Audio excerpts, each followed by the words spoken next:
this Larry Shiat, Coach Larry Shiat. He used to be the defensive coach for the Dallas Mavericks. I got to hear him speak one time and in Vegas, and he was, a big takeaway from that was, to be what he preaches on the defensive side of the floor is you got to use your mouth, you got to use your hands, and you got to use your feet to be a great defender. Good defenders use 2 of those things. Bad defenders only use 1. All right, so little tip there for you wannabe defenders out there. Let's talk about Luka guarding ball. We're gonna see a couple of plays here in which Luka gets caught up on Donovan Mitchell, right? Okay, well, how does Luka handle this mismatch? That's a very possible mismatch, or not mismatch, but matchup, I should say, that we might see for many years between these 2 guys, right? Luka holds his own. Spoiler alert. They create this switch on purpose. Donovan Mitchell wants to get Luka one-on-one. Luka does a good job. I mean, I'm actually impressed. Look where Luka's at. Luka's so high up on the floor right now. I think if I'm Coach Pop or Becky, I'm yelling at Luka to kind of maybe take a few steps back and play him a little bit closer to the basket. You don't want Luka to just give him the blow by, right? So, Donovan to just give him the blow by. So they create space to let him work. But look at Luka. Luka ain't scared. Luka's been playing with Keldon Johnson. Keldon Johnson takes all the scared out of you when you're playing with him, right? So Luka's here, he's low, his arms are out wide, looks good stance, takes them off the dribble, doesn't fall for, anticipates the first move pretty well here. Big body, right? Takes this bump right here from Donovan Mitchell, no problem. Recovers, stays back in front. Great job not falling for this pump fake right here by Luka. Good move here by Donovan Mitchell, right? Forces the kick out. And then still offers help here on the shot. So great defensive possession there by Luka. I mean, just shows you there, like he's able to stay in front of smaller guards and quick guards too, right? So here's another play where he's going to end up guarding Donovan Mitchell. Pick and roll coming down in transition. That's deadly. Coming down in transition, your big man headhunts your point guard's guy and sets a nasty screen on him. That's like Jakob on DeJounte Murray, a little blindside screen there. But right here, I don't know if you can see it. I can, but Drew is doing a great job telling Luka screen left, go over. Luka fights over this screen. Look at this. Doesn't get beat. He's going to make Donovan Mitchell take a couple steps back here and reevaluate the situation. Does a great job of trying to come back over this screen.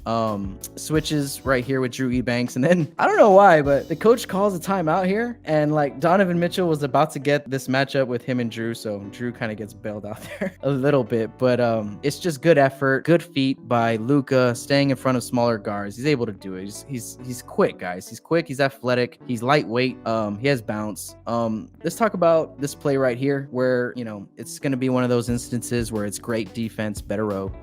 Off ball, guarding this off ball action to coming from behind, actually getting back in front right here, chasing over this screen, doing a great job of not losing his guy, following in the footsteps of the guy he's guarding, making him real small, trying to get right behind him so he doesn't, give up too much space. And right here is actually what impresses me the most, is that ability to actually get back in front, right? Keldon does this great. I think, him and Luka and Keldon playing together so much, I've been kind of critical on that decision, but it helped Luka out, I think, a lot with just his defensive tendencies. Luka gets back in front, contests that shot. Look at that contest right there, dude. That's like this number 31. I have no idea who this guy is, but I mean, he had a couple terrible air balls and terrible shots, and then he had a couple shots like these where he just, straight up just butter, right? So I don't know. Great defense, better row.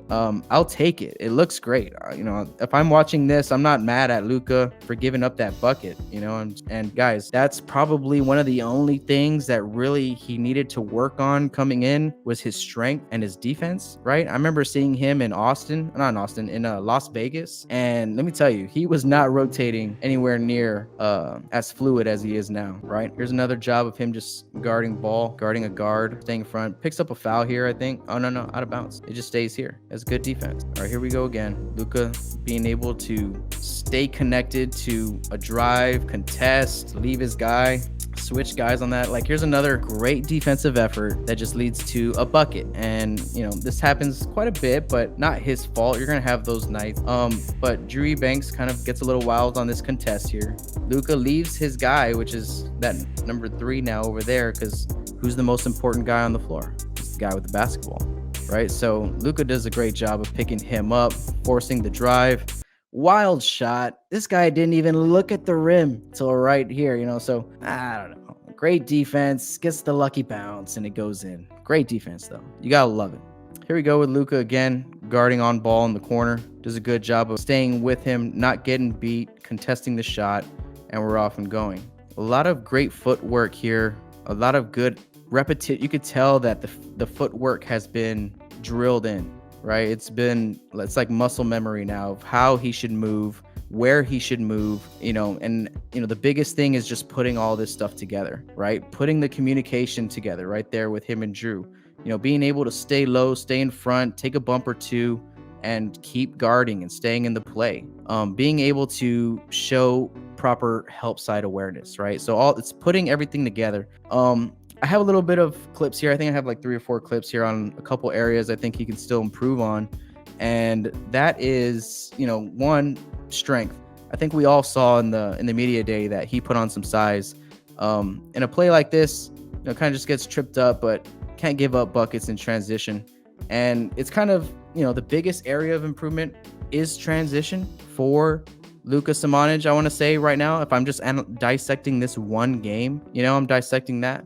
Let me go ahead and show this one. Thank you, Sean Kelly. Appreciate it. Love the analysis. Thank you, Rob and OOC. Yeah. Shout out to OOC. Go subscribe to Order on the Court if you have not. I collaborate with a lot of other great Spurs-minded people like myself at Order on the Court at oocspurs.com/Spurs Film Room. You can find all my film rooms there. Thank you, Sean Kelly. Really appreciate that. All right. So Luka again. Communication here is good. Right here, a little handoff. They're going to switch again, but Luka ends up finding himself in a bad position. And I think, just with his size, a small player like this really shouldn't be able to back up Luka. And I think he knows that. Kind of why he throws the ball at the padding for a little frustrated right here is because he knows that he can't let a little guy like that back him up on the block. Now, here we go again in transition. Just going to pick up the early foul. If he's not in a good position in transition early, he can get caught like this. He gets caught a couple times not being able to pick up ball. I think these last 2 or 3 clips are just highlighting that in transition, the lack of ability to pick up ball. Right here as well, should have stayed with ball, doesn't do so, gives up an easy bucket at the rim. Here we go again. I think this one's between him and Mezzi. Here we go again, just in transition. Again, picking up ball. I think, here he's telling Keldon, but you can't tell someone else to pick up ball. Everyone's got to pick up ball. All 5 of you guys got to pick up the ball. If nobody picks up the ball, we're in a lot of trouble here, right? So Luka showed it a few times in this game in the transition that is an area that he can improve on. We're going to have another turnover here, which is going to lead to a fast break for the Utah Jazz. Him and Mezzi get back. Now, in practice, you run this drill all the time. How many of you guys are actually coaches out there where you just run this 3-on-2? Look at this. It's a classic 8th grade, 3-on-2 drill, right? What do you teach? You teach 2 things. Well, if you have 2 guys, right? So you teach 2 things, right? It's not rocket science, but someone's got to pick up ball, and then someone's got to drop down and help to take away that first pass, right? And then the guy who is on ball, right, has to leave that guy and go pick up the next guy. It's just, the offense should score here, but the defense should be able to force 1 pass, 2 passes during this time, your defense is coming behind you and should be able to relieve you of some help, hopefully. So this play kind of goes through. Nobody picks up ball. Here we go again with Chimezi. I don't know what Chimezi's doing. He's just flying. He's so all over the place. Ball gets by both of these guys, which leads to a wide open bucket. And this reaction right here, I think that was kind of choppy. So I'm gonna go ahead and rewind it. But yeah, someone's got to pick up ball, and definitely, we can't let this happen, right? So transition is an area that he can improve on, and that's okay. We all have areas in which we can improve on. And Luka has shown in this, I hope I had shown in this video, that Luka has done a great job of developing. He's done a great job of working on his weaknesses. I mean, y'all seen it in media day. Dude looks jacked. He's put on some weights, put on some muscle, some strength. He's ready to bang a little bit more than he was last year. Going into Las Vegas, me and my dad were there, watching them play against the Hornets, and a lot of buckets were because of him. Let's just say it like that. And that's okay. He's only played 6 games or something at that point, in his 6 summer league games. at that point, 19 years old, coming from, another country, he, it's nothing to be worried about. In other words, that, he doesn't really communicate well, or he's not rotating well on the defensive end. He's just kind of learning. And Austin helped him a great deal. I mean, I think Keldon was ready to go, in the silver and black in the San Antonio Spurs uniform since day one. We all know that that wasn't the same case for Luka, but I thought that Luka could just, develop a little bit more quick. I don't want to say quicker, but just more in depth by being around guys like Rudy Gay and Trey Lyles and things like that, LaMarcus Aldridge. But this video hopefully showed that his communication has improved. And yeah, like in the comment section, you guys were talking about his language, and he needs to improve his communication. Hey Siri, why I wasn't talking to you, Siri. That's why you couldn't hear me. Anyways, but thank you guys for watching.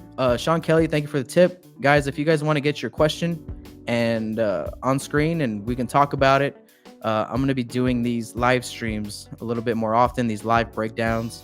Hopefully you enjoyed it. There's a new season coming, right? So there should be plenty to talk about.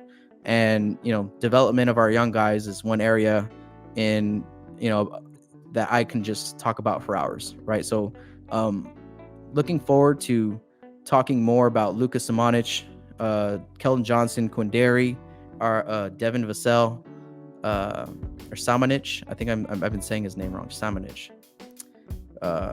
Trey Jones, right? So, our young core, those guys, I'm loving learning and about them, and can't wait to see them play for us this year. So thank you guys for watching. It's been a great time. I'm very excited about this YouTube super chat. It's going to be a lot of fun. Make sure to subscribe, like, and go Spurs go.